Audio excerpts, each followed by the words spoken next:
This presentation is brought to you by Boisterous Toys for Boisterous Boys. Check out our Yeehaw seesaws today. We at bare minimum Prodoctoputions put our money where our mouths should be. That amounts to about the $4 and pennies I could gather from a wishing fountain, and I am more than happy to make it work. Don't forget to subscribe to our newsletter and leave suggestions on your way out. Now, I understand that you fine folk were looking for adventure, thrills, and vistas that could make you weep your souls out. For what it's worth, thanks for trusting us with your Halloween plans. I put all 7 of my tentacles to bear to put a neat little itinerary together. Bare Minimum Prodoctoputions and Fair Travels presents Necropoleis from around the world. History to appreciate, culture to bask in, and sites worth staying dead for? Before we sink our beaks into the sites you'd have lined up, what the heck is a necropolis? And how is it different from a cemetery or a memorial park? Against every other kind of burial ground or area, necropoleis may best be summarized as grandiose. There are grand cemeteries just as there are grand barrows and grand grave fields, but not all of them can be large, elaborate, or thoughtfully decorated enough to be considered necropoleis. Less convoluted than most catacombs, but with all of their complex flair. Ironically more grounded than crypts, and with none of their stuffy air. Necropoleis are characterized as well-planned and well-executed sprawls of land ruled by death. This is not to say that they are morbid, depressing, or grim. Nothing could be further from the truth, in fact. True necropoleis are parade grounds for lives burnt to wig's end. Melancholic palaces of heroes, icons, and loved ones past. One would also be hard-pressed to find a necropolis that could be called any stretch of ugly. Between the monuments, mausoleums, and dignified tombs which line these locales, beautiful doesn't come close to describing a visit to a necropolis. A quick disclaimer before strolling down our itinerary, we will not be touching on the Memphite necropolis of Egypt, just as nobody celebrated and loved death the way the ancient Egyptians did. Covering all the lovely details of this sprawling necropolis, which includes the Great Pyramids of Giza by the way, is a task for a discussion all on its own. We can, however, begin with a comparably massive and storied necropolis through the 13 tombs of the Ming Dynasty, located near both Beijing and Nanjing in China. As with most of dynastic China's planned locations of cultural and political significance, this necropolis and its imperial mausoleums are actually arranged according to the principles of feng shui, which we may observe through the strategic eco-integrated positioning of major and minor landmarks, the terraformed natural obstacles and boundaries which frame the landscape, and the significant architectural and engineering quirks, nevertheless timeless in their appeal and design.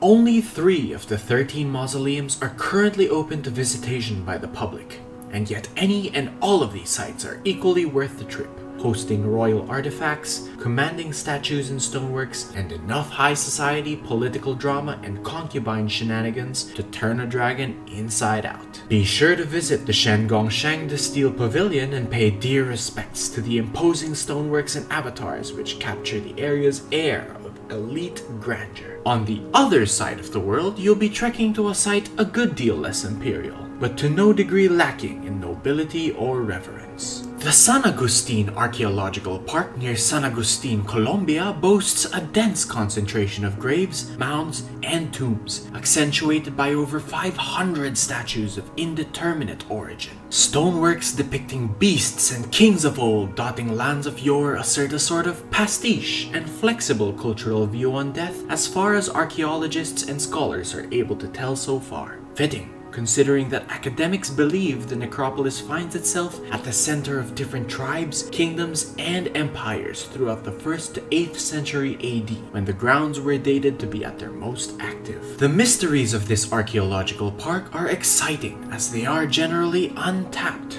Despite being mostly unexcavated and left to the raw enjoyment of visitors, ancient tracks and paths between the burial sites and points of interest further drive home that the stories of the dead are alive and well to those who visit and immerse themselves in this necropolis in clouds. Your 3rd stop will be in the famed City of Lights. And unfortunately, if you guessed that you'd be pulling over at one of the manholes leading into the Parisian catacombs, the rest of us get to bury you alive in the Pere Lachaisse cemetery, where your group will actually be staying. Just a little humor, folks, it would take literally millions in cash or gold bullion to bury anyone in the most visited necropolis in the world. But did you know that once upon a time, Pere Lachaisse had but 13 tenants to its graves? Due to a combination of its distance from the city proper at the time and its relative lack of blessings from local faith leaders, the owners of these cemetery grounds had to bargain for the rights to bury several famous French citizens on their property, thereby attracting an exponential growth of customers and fine folks clamoring to be entombed near superstars. There are currently 1 million officially recorded individuals laid to rest in this necropolis, and though administration continues to accept applications and offers for new burials, it is quite possibly easier to die and hope you're born into a life bombastic enough to end buried at Pere Lachaisse.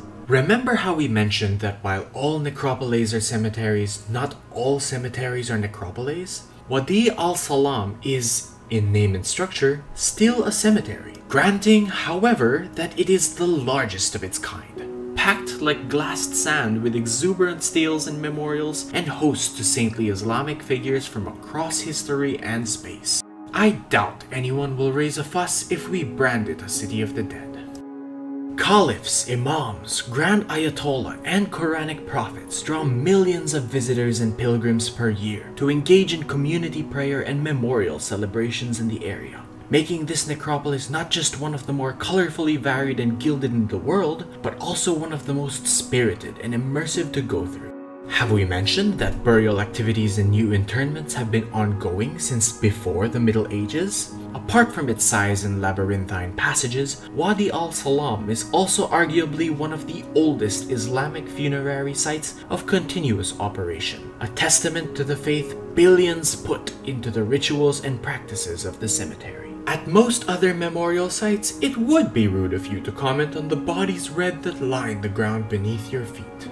You remember the dead, you pay respects in the way you feel is most reverent, and you leave in contemplative peace. Patriotic pride and ideals probably the furthest thing from your mind. The Kremlin wall necropolis isn't most memorial sites. From revolutionaries to soldiers to political icons, this necropolis homes the bodies of prominent figures of the Soviet Union. Interestingly, this necropolis hosts a wide variety of intermingling tombs and burial methods, as per the requests or circumstances of the interred. Just as readily as you might find a kingly monument to a fallen military leader, you may turn your head to read the epitaph of dozens and hundreds of ideologues who followed their cause together to the end. Following the Union State's dissolution, it remains a popular destination for both citizens and celebrities of current and former member state countries to visit, as the funerary grounds continue to be treated with the utmost respect as the final stop for the adventures of the Union's heroes. Hey,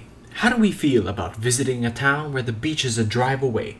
Everyone knows everyone else, and the dead outnumber the living 1,000 bodies to 1.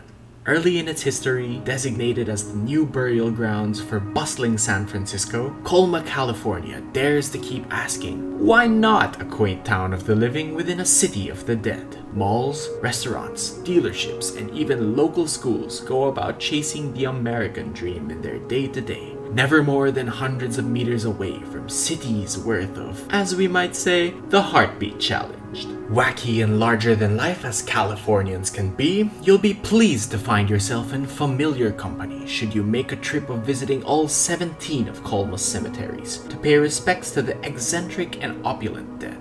Certainly one of the Necropoleis friendliest to the average tourist, we can't help but agree with the township in proclaiming it is great to be alive in Colma. As he looked upon the list of Necropoleis he could visit around the world, Jesus wept, for the Mount of Olives would be his final stop.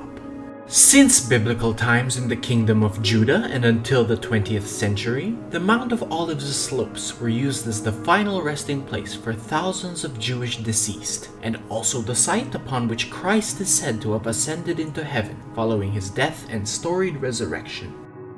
Today, visitors to the public access memorial plots may honor the dead and appreciate the vista overlooking the old city of Jerusalem. Navigation to the intended sites may prove tricky, as the top of the mount and certain slope sections serve as a modern Arabic majority neighborhood for modern East Jerusalem. Through wars, annexation, desecration, and periods of abandonment, the tombs and mausoleums on the Mount of Olives keep their solemn watch over the heart of the Promised Land. That's about the long and short of it all, so down from the mount you go and on to your next adventures.